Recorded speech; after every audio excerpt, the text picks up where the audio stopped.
Biochemistry poster and unit one. Unit one कहलाता है basic concepts of chemistry. So basically हम general concepts जो chemistry से जुड़े हैं वो डिस्कस करते हैं।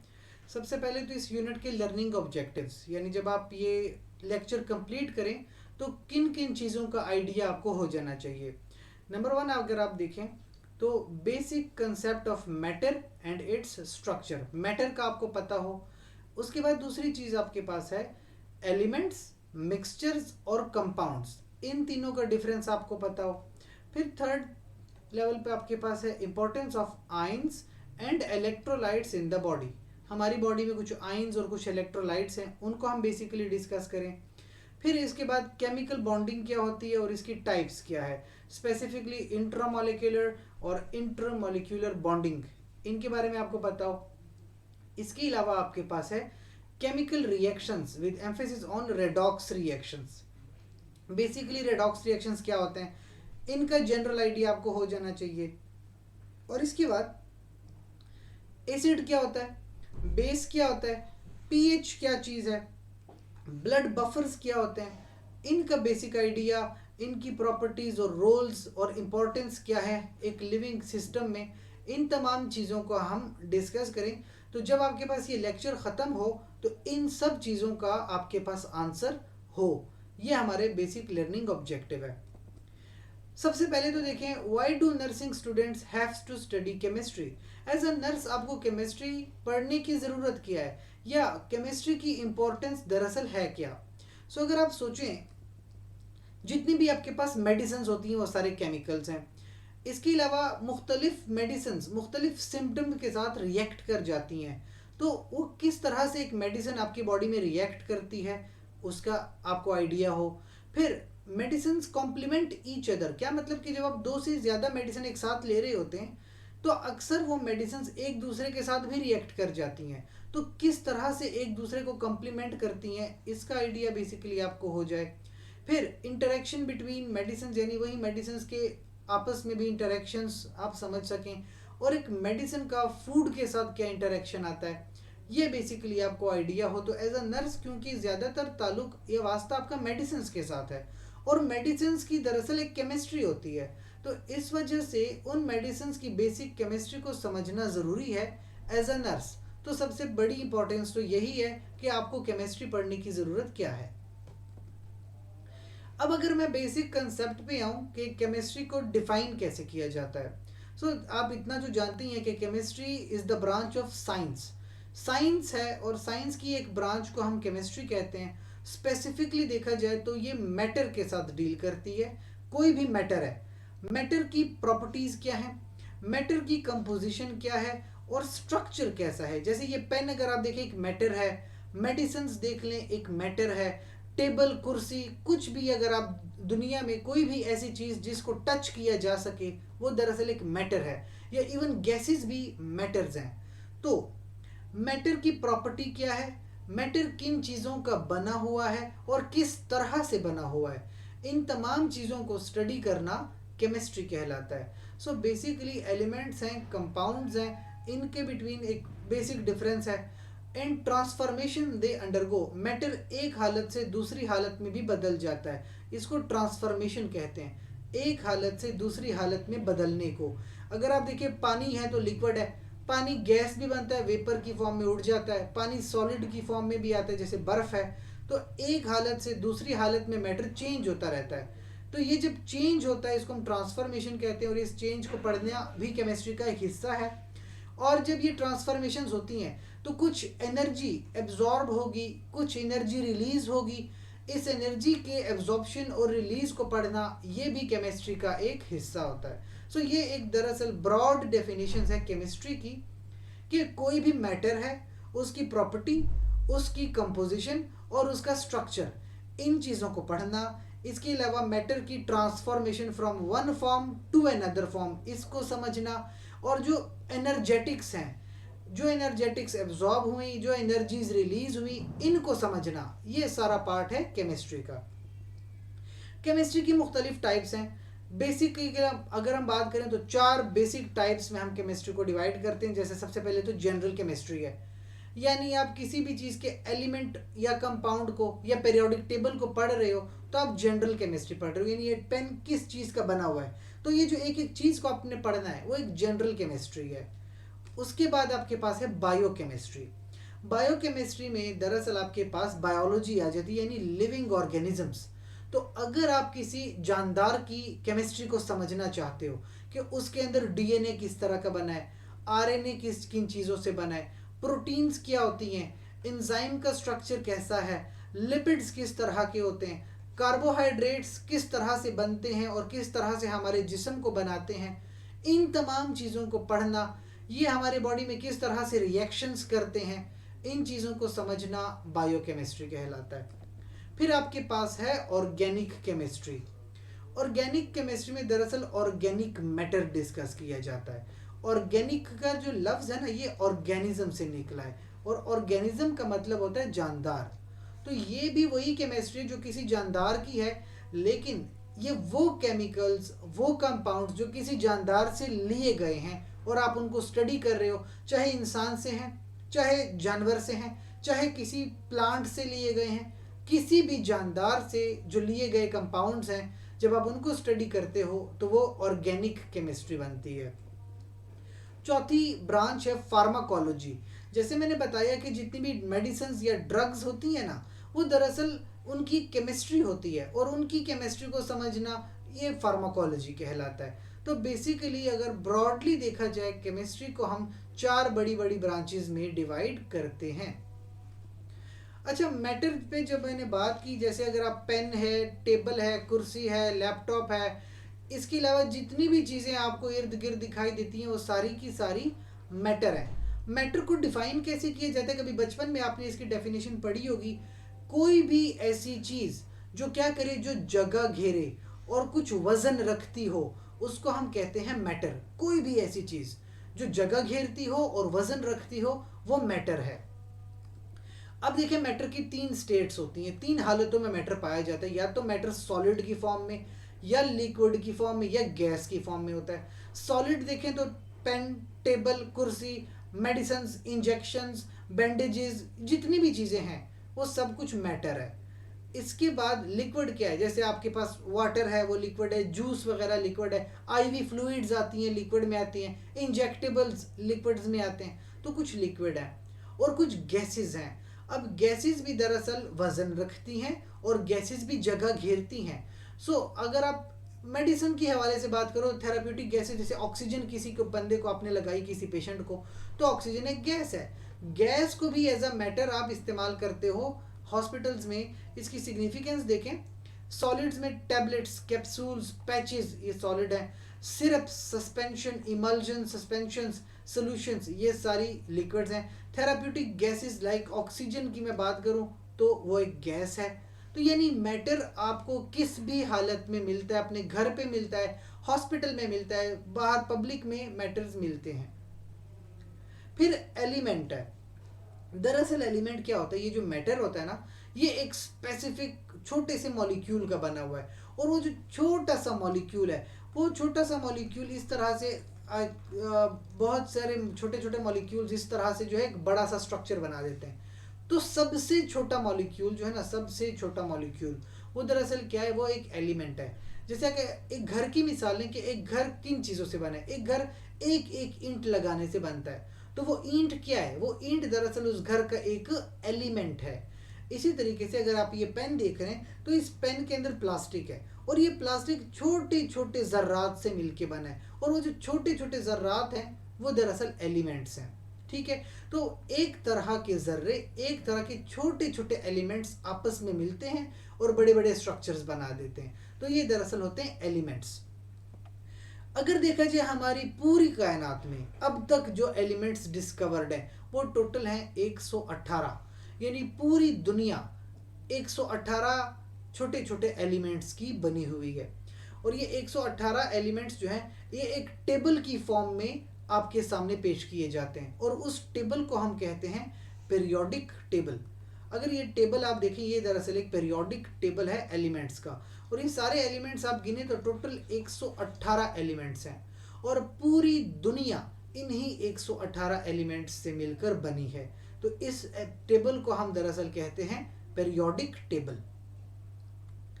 अच्छा, इसके बाद एलिमेंट के नेक्स्ट आपके पास कंसेप्ट है कंपाउंड का। देखिए, अगर तो एक तरह के एलिमेंट आपस में मिलते हैं, जैसे हाइड्रोजन है वो हाइड्रोजन से मिले, ऑक्सीजन है वो ऑक्सीजन से मिले, तो देखिए एक हाइड्रोजन दूसरे हाइड्रोजन से मिलके बनेगा H2, यानी दो है।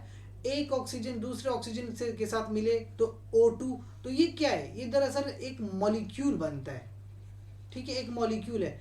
एक तरह के एलिमेंट्स आपस में मिले तो मॉलिक्यूल बनाते हैं। और अगर मैं ये कहूँ कि डिफरेंट को मिलाऊं, यहाँ से एक हाइड्रोजन उठा लूँ, यहाँ से ये दोनों ऑक्सीजन उठा लूँ, या एक ऑक्सीजन उठा लूँ, दो हाइड्रोजन उठा लूँ, तो एक हाइड्रोजन और दो हाइड्रोजन, इन दोनों को मिला दूँ ऑक्सीजन के साथ, तो ये क्या बन जाएगा, H दो हैं तो H2 और एक oxygen O, H2O is water. तो दरअसल H2O मुख्तलिफ तरह के एलिमेंट से मिलके बना, तो ये एक कंपाउंड है। अगर दो सेम एलिमेंट मिले और कोई चीज बनाए वो मॉलिक्यूल कहलाता है। अगर दो डिफरेंट एलिमेंट्स आपस में मिले और कुछ बनाए तो वो कंपाउंड कहलाता है।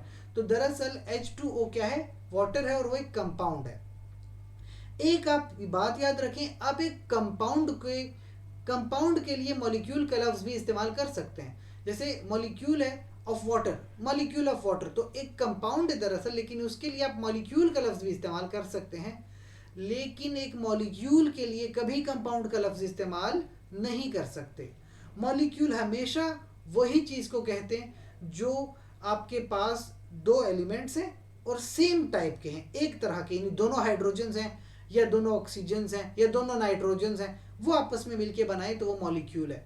लेकिन कंपाउंड डिफरेंट चीज़ों से बनता है, तो कंपाउंड को आप कंपाउंड भी कहते हैं और कंपाउंड को आप मॉलिक्यूल भी कह सकते हैं। वाटर, अब आपके कुछ एग्जांपल्स में, वाटर एल्ब्यूमिन प्रोटीन है, मुख्तलिफ तरह के कंपाउंड से मिलके बनी। ग्लूकोज मुख्तलिफ तरह के कंपाउंड है। आपके पास लिपिड्स, मुख्तलिफ तरह के एलिमेंट्स ये कंपाउंड बनाते हैं। तो अक्सर आपके बॉडी में बहुत सारे कंपाउंड्स मौजूद होते हैं। इसके बाद आती है बारी केमिकल बॉन्डिंग की। केमिकल बॉन्डिंग क्या है, दरअसल मैंने कहा कि एक एलिमेंट और दूसरे एलिमेंट आपस में मिलते हैं, तो ये जो आपस में मिलते हैं ना, इन दोनों के बीच एक बॉन्ड बन जाता है, यानी इन दोनों के बीच में एक ऐसी चीज बन जाती है, एक ऐसी फोर्स जो दोनों को एक जगह पे हमेशा इकट्ठे रखती है। उस फोर्स को हम कहते हैं केमिकल बॉन्डिंग। और इसकी टोटल 3 टाइप्स हैं। ठीक है, केमिकल बॉन्डिंग की 3 टाइप्स हैं। एक है आयोनिक बॉन्ड, एक है कोवेलेंट बॉन्ड और फिर है कोऑर्डिनेट कोवेलेंट बॉन्ड। क्या मतलब है, जैसे कि मैं आपको नमक बना के दिखाऊं, Na और Cl, एक है सोडियम, एक इलेक्ट्रॉन है। क्लोराइड के अंदर होते हैं 7 इलेक्ट्रॉन। ठीक है, तो आपके पास क्या होता है, इन दोनों के बीटवीन जब बॉन्ड बनता है, सोडियम क्या करता है, सोडियम अपना एक इलेक्ट्रॉन दे देता है क्लोराइड को। तो जब सोडियम अपना इलेक्ट्रॉन क्लोराइड को दे देता है तो इस तरह से ये दोनों आपस में मिल जाते हैं और ये बना देते हैं सोडियम क्लोराइड। ठीक है, तो इस तरह से दो चीजें जो मुख्तलिफ नेचर रखती हैं आपस में मिली और एक कंपाउंड बना। कैसे बना, एक ने अपना इलेक्ट्रॉन शेयर कर दिया दूसरे के साथ, या एक ने अपना इलेक्ट्रॉन खुद से निकाल के दूसरे को डोनेट कर दिया। तो ये जो गेन ऑफ इलेक्ट्रॉन है और लॉस ऑफ इलेक्ट्रॉन है, सोडियम ने इलेक्ट्रॉन अपने आप से हटाया है तो उसने इलेक्ट्रॉन लूज किया है, क्लोराइड ने सोडियम वाला इलेक्ट्रॉन गेन किया है, तो यानी क्लोराइड ने गेन ऑफ इलेक्ट्रॉन किया है। तो जहां दो एलिमेंट्स के बिटवीन गेन ऑफ इलेक्ट्रॉन होगा और लूज ऑफ इलेक्ट्रॉन होगा, यानी एक इलेक्ट्रॉन लूज करे और दूसरा वो वाला इलेक्ट्रॉन गेन करे, इस तरीके का जो बॉन्ड बनेगा we call it ionic bond, यानी इसमें आइंस बनते हैं। सोडियम ने क्योंकि इलेक्ट्रॉन लूज किया है तो उसके ऊपर पॉजिटिव चार्ज आता है, क्लोराइड ने इलेक्ट्रॉन गेन किया है तो उसके ऊपर नेगेटिव चार्ज आता है, तो यानी ये एक अलग आइन है, ये एक अलग आइन है। तो जब आइंस बन रहे हैं दैट मीन्स वहां पे आयोनिक बॉन्ड शामिल है। इसके बाद देखें covalent bond, that is sharing of electrons. यानी कि फर्ज कीजिए आपके पास एक हाइड्रोजन है और एक दूसरा हाइड्रोजन आपके पास यहाँ पे शामिल है, तो 2 हाइड्रोजन और एक ऑक्सीजन। तो ऑक्सीजन में देखें तो आपके पास 6 इलेक्ट्रॉन्स हैं एंड वाले ऑर्बिट में, जबकि हाइड्रोजन के पास सिर्फ एक है। तो क्या करते हैं, हाइड्रोजन इसके साथ एक शेयर कर लेता है और ये वाला यहाँ से एक शेयर कर लेता है। तो 6 की बजाय अब इसके पास एक ये वाला इलेक्ट्रॉन और ये वाला इलेक्ट्रॉन, 2 और इलेक्ट्रॉन आ जाते हैं, तो ये टोटल होते हैं 8। तो ये 2 इलेक्ट्रॉन इन्होंने अपने पास भी रखे और आगे शेयर भी किए हैं। तो यानी शेयरिंग ऑफ इलेक्ट्रॉन्स जब आ जाए, ये इलेक्ट्रॉन ऑक्सीजन पे भी जाएंगे और ये वापस हाइड्रोजन पे भी आएंगे। तो इस तरह जो शेयरिंग ऑफ इलेक्ट्रॉन्स है, we call it covalent bond. और एक होता है coordinate covalent bond. Coordinate covalent bond क्या है, जैसे कि आपके पास नाइट्रोजन है, नाइट्रोजन के पास वैसे तो 3 इलेक्ट्रॉन होते हैं और ये 3 इलेक्ट्रॉन आपके मुख्तलिफ एलिमेंट्स के साथ शेयर करता है, लेकिन एक इसके पास पेयर होता है जो 2 लोन पेयर कहते हैं, फ्री पेयर है, वैसे किसी को नहीं देता, लेकिन कभी कभी ये कुछ कंपाउंड्स में अपना फ्री पेयर शेयर कर लेता है। तो ये जो लोन पेयर है, फ्री पेयर, इसकी जो शेयरिंग होती है ये बड़ी लूज शेयरिंग होती है। ज़रा सा भी इन्वायरमेंट चेंज हुआ तो ये अपने इलेक्ट्रॉन वापस ले लेता है। So that is called coordinate covalent bond. तो इस तरह से बेसिकली हमारे पास 3 तरह के बॉन्ड्स हैं, आयोनिक बॉन्ड, कोवेलेंट बॉन्ड और कोऑर्डिनेट कोवेलेंट बॉन्ड। और यहाँ से जो एमसीक्यू या कोई क्वेश्चन आ सकता है, वो कौन सा बॉन्ड है जहाँ पे आइंस बनते हैं, तो वो आयोनिक बॉन्ड है। वो कौन सा बॉन्ड है जहाँ शेयरिंग ऑफ इलेक्ट्रॉन की जाती है, वो कोवेलेंट बॉन्ड है।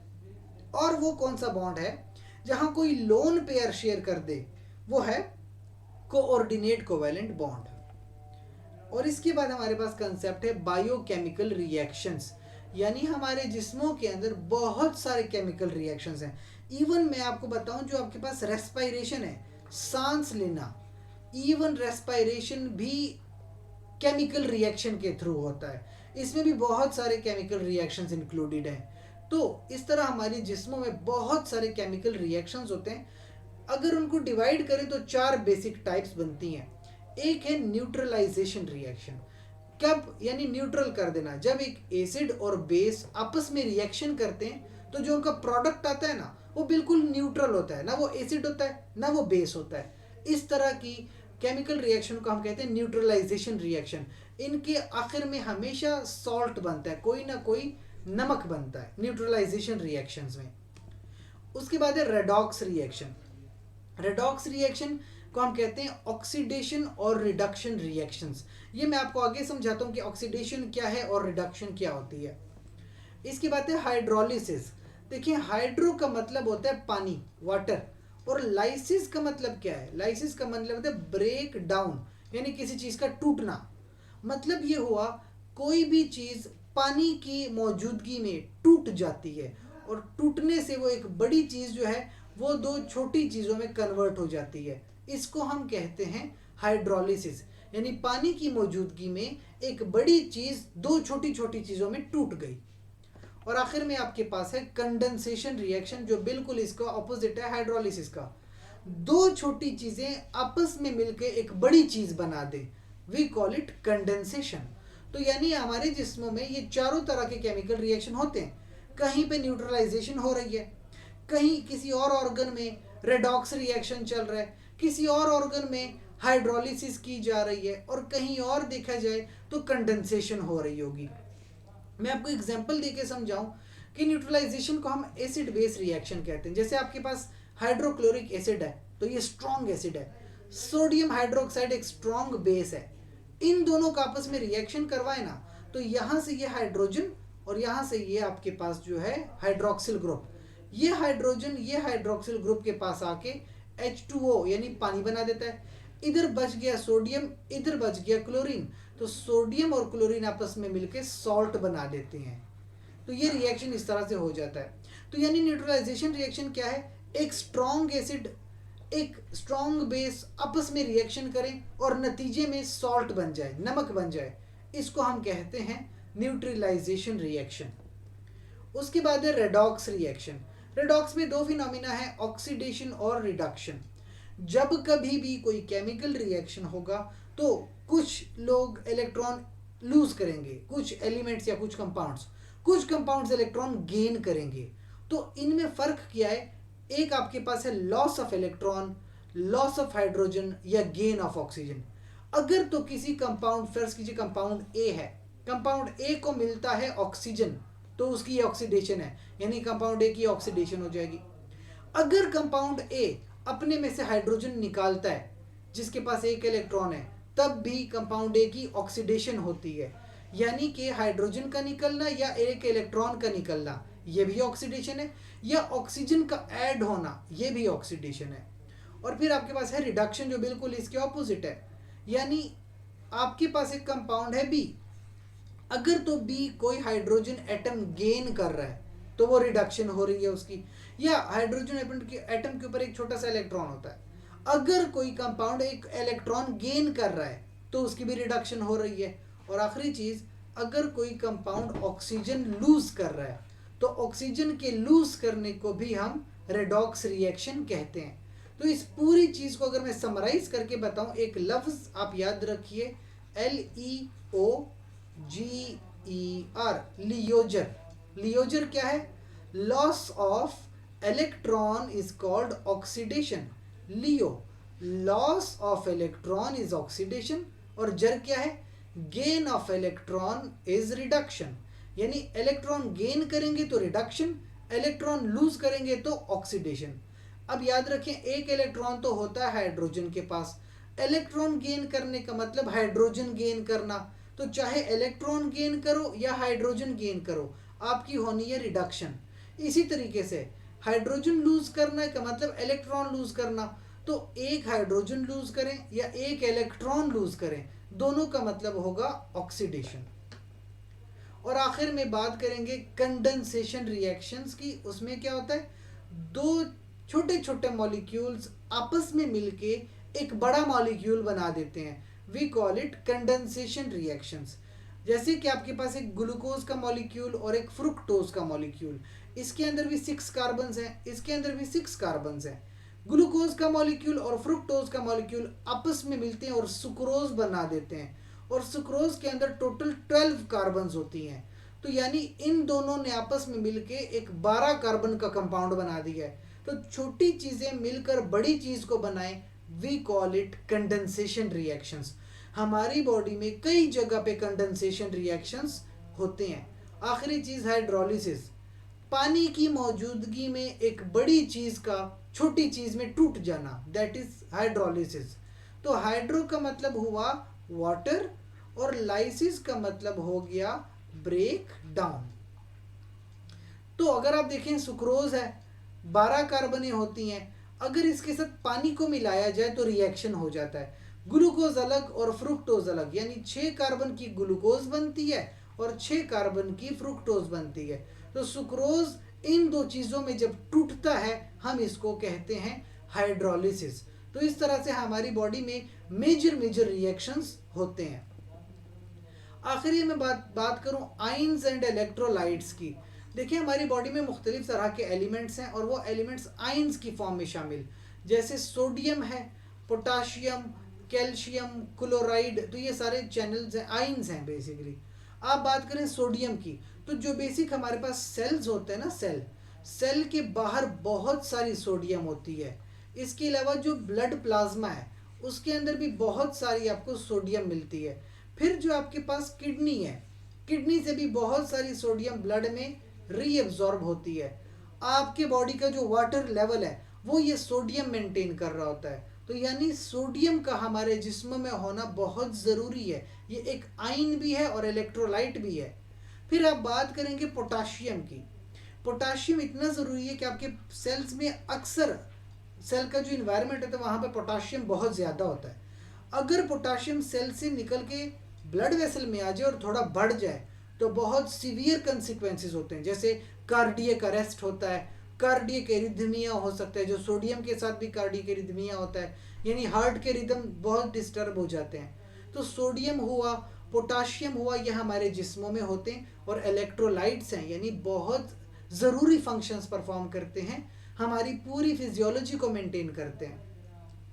फिर है कैल्शियम। जैसे आप जानते हैं कि हड्डियों की मजबूती के लिए कैल्शियम ज़रूरी है। इसके अलावा ब्लड वेसल्स के अंदर, ब्लड के अंदर कैल्शियम का होना बहुत ज़रूरी है। ब्लड के अंदर कैल्शियम ना हो तो हमारी ब्लीडिंग शुरू हो जाती है, खून बहना शुरू करता है। आपकी बोन्स में जब कैल्शियम होगा तो हड्डियाँ ज़्यादा मजबूत होती हैं। सेल्स के अंदर जब कैल्शियम जाती है तो सेल एक्टिव हो जाता है, हमारे मसल्स कॉन्ट्रैक्ट करते हैं। और फिर एक क्लोराइड। क्लोराइड का ताल्लुक स्पेसिफिकली देखा जाए ब्रेन के साथ है, ब्रेन के साथ। तो ब्रेन में क्या है कि कुछ आपके पास क्लोराइड चैनल्स हैं, जब क्लोराइड अंदर जाती है तो ब्रेन हमारे पास इनहिबिट हो जाता है, हमें नींद आना शुरू होती है। जैसे कि अगर आपने देखा होगा डाइजीपाम, डाइजीपाम एक टैबलेट है। डाइजीपाम बेसिकली क्या है, आपके पास नारकोटिक ड्रग है, कंट्रोल ड्रग है। ये खाते हैं तो क्या होता है, सेल के अंदर कैल्शियम बहुत ज़्यादा चला जाता है, ब्रेन सेल के अंदर, सॉरी क्लोराइड ब्रेन सेल के अंदर बहुत ज़्यादा चला जाता है। क्लोराइड की वजह से सेल इनहिबिट हो जाता है और हमें नींद आना शुरू हो जाती है। सो आपके पास हर एक आयन का और इलेक्ट्रोलाइट का हमारी बॉडी में बहुत अहम किरदार अदा किया जाता है। फिर आप देखें एसिड, बेस और बफर सिस्टम, ये क्या होता है। दरअसल देखा जाए एसिड क्या है, एसिड वो कंपाउंड होता है जो हाइड्रोजन आयन को डोनेट कर दे, वो क्या है, वो एसिड है। और बेस क्या है, बेस वो कंपाउंड है जो हाइड्रोजन आयन को गेन कर ले, वो बेस है। ठीक है, तो हमारे जो ब्लड है ना, ब्लड, हमारे ब्लड में बहुत सारे हाइड्रोजन आयंस हैं, हाइड्रोजन आयंस। और ये हाइड्रोजन आयंस क्या करते हैं, ये हमारे ब्लड की एक स्पेसिफिक पीएच मेंटेन करते हैं, वो है 7.2 से लेकर 7.4 तक, यानी एक स्पेसिफिक पीएच होती है हमारी ब्लड की, which is just because of the hydrogen ions. अब क्या होता है, बेसिकली आपके पास जो एक पीएच स्केल है के बीच में 7 होता है जो कि न्यूट्रल है, जैसे पानी। 7 से नीचे जाओगे तो एसिड बन जाएगा, 7 से ऊपर जाओगे तो बेस होती है। हमारी बॉडी में कहीं पे आपको एसिड मिलेगा, कहीं पे आपको बेस मिलेगी। जैसे आपके पास है स्टमक, तो स्टमक के अंदर होता है HCl, बहुत severe kind of strong acid है। जबकि इंटेस्टाइन देखें तो इंटेस्टाइन में आपके पास बेसिक इन्वायरमेंट होता है, यानी बेसिक इन्वायरमेंट यानी बेसिस होती हैं इंटेस्टाइन में। इंटेस्टाइन का जो इन्वायरमेंट है वो 7 से ज़्यादा 8 और 9 है, जबकि स्टमक का 1 या 2 होता है, इतना हाईली एसिडिक। तो क्या है कि हमारी बॉडी में एसिड्स भी हैं और बेसिस भी हैं। और ब्लड का जो एक स्पेसिफिक पीएच है, ये किस तरह से मेंटेन्ड है, ये बफर सिस्टम के थ्रू मेंटेन्ड है। ठीक है, अब हमारी बॉडी में मुख्तलिफ बफर्स हैं, जैसे bicarbonate buffer system, phosphate buffer system, protein buffer system. ये मुख्तलिफ तरह के बफर सिस्टम्स हैं जो हमारे ब्लड की पीएच को मेंटेन करते हैं। वजह क्या है, वजह साफ है, हमारी बॉडी में जितने भी केमिकल रिएक्शंस होते हैं उन सब के लिए हमें चाहिए होता है एंजाइम। और एंजाइम कब काम करता है, एंजाइम को चाहिए सुटेबल पीएच। एंजाइम एक खास पीएच पे काम करता है। जब पीएच कम ज़्यादा होगी तो एंजाइम अपना काम करना छोड़ देगा। एंजाइम काम नहीं करेगा तो हमारे जो बॉडी के मेन फंक्शंस हैं वो परफॉर्म नहीं हो पाएंगे, इस वजह से डेथ भी हो जाती है। तो यानी हर एक छोटे छोटे मॉलिक्यूल का हमारी बॉडी में बहुत ज़्यादा अहम किरदार है। So that was the end of unit 1, जहाँ पे आपने बेसिकली केमिस्ट्री को ज़रा समझने की कोशिश की है कि केमिस्ट्री में क्या क्या चीज़ें आती हैं। और नेक्स्ट लेक्चर पे हम जाएं तो ऑर्गेनिक केमिस्ट्री को डिस्कस करें कि हमें बेसिक कंसेप्ट मिले कि ऑर्गेनिक केमिस्ट्री क्या है, और एज अ नर्स आपको ऑर्गेनिक केमिस्ट्री पढ़ने की ज़रूरत क्या है। So now if you have any question इस लेक्चर से रिगार्डिंग, कोई क्वेश्चन है या किसी भी क्वेश्चन किस्म की क्यूरी, कोई बात आपको समझ नहीं आई, तो कमेंट्स सेक्शन में आप अपना सवाल पूछें और मैं जल्द अज जल्द कोशिश करूँगा उस सवाल का जवाब देने की। That's all for today.